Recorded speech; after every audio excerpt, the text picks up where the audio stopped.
Hi everyone, this is Michelle and this is Neeraj. Today we are doing case study analyze for Karen. So today we'll be collaboratively analyzing case study 2, Mhm. focusing on Karen. Our discussion is grounded by in key course resources, including the views of people with disabilities, fact sheet, and Holland Bloor views, Mhm. bridging to adulthood safety resources. We approach this case with the core principle of developmental services sector with mind, empathy, professionalism, unwavering commitment to the safety and dignity to the people we support. So let's talk about our question one, Karen's vulnerability. Let's begin by explaining the factors that contributed into Karen's vulnerability. We identified three key factors. Mhm. First, her communication barriers. Mhm. As a non-verbal individual, she couldn't report the abuse, making it hard for her to seek for help. Second, her dependency on caregiver. Karen relies on the staff for personal care, creating a power imbalance that can be exploited, especially in isolated situations like the van. And the third, social devaluation. The new staff's comment about an innocent childlike person reflects a prescription or that can lead to her distress being dismissed Mhm. as mere behavior rather than a valid cry for help. This is clearly outlined in the abuse of people with disabilities fact sheet. So let's combine question 2 and question 3, vulnerable staff to allegation.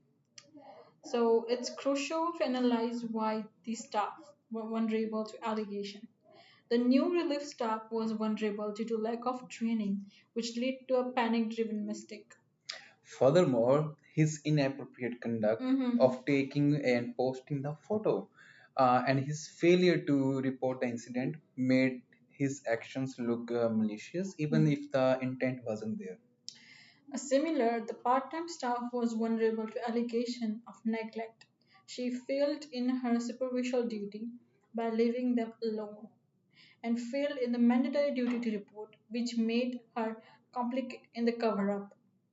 So let's talk about question fourth and fifth, types of abuse and evidence. Reflecting on the case, we believe two types of abuse could have occurred. Mm. The first is psychological abuse, defined as an effect that reduces a person's dignity and self worth, like posting a private photo online.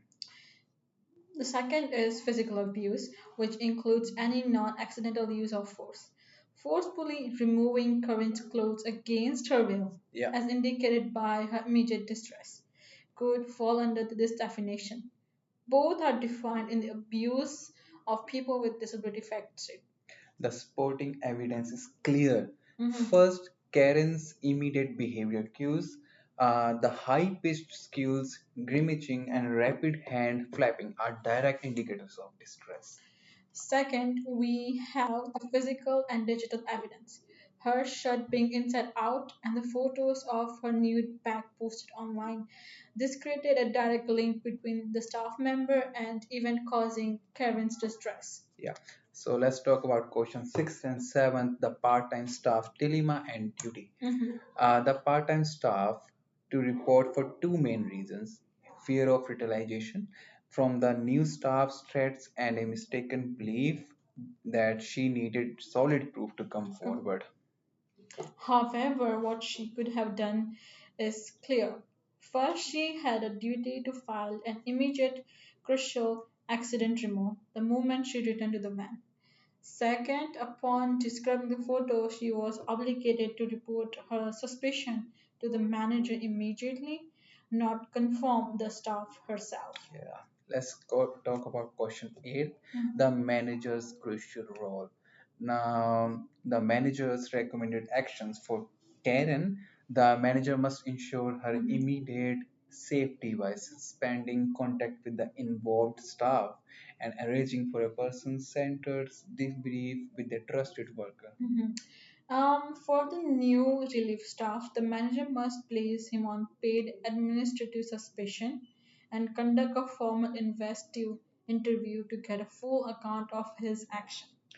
And for the part-time staff, the manager must formally address her failure to report and mandate that she complete immediately retaining on the duty to report and professional boundaries as recommended in the Bridging to Adulthood Safety Tips. Mhm. So now let's talk about question 9, systematic change by the agency. Finally, to prevent future accidents, the service agency must take the systematic action. We recommend these three key steps. So, first, conduct a true independent investigation into this entire event to ensure accountability and transparency. Second, revise and strengthen staff training, especially for relief staff, focusing on non-verbal communication, boundaries, and mandatory reporting protocols. And third, implemented a strict, clear social media policy that especially prohibits tracking and posting clients' photos on personal devices with serious consequences for violations. In conclusion, this study powerfully highlights the profound responsibilities we hold as developmental services professionals. It reinforces that our duty is not just to provide Mhm. care, but to be valiant Exactly. advocates who always prioritize the safety, dignity, and voice of the individual.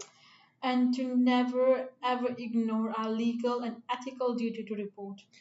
Thank Thank you you for for watching. watching.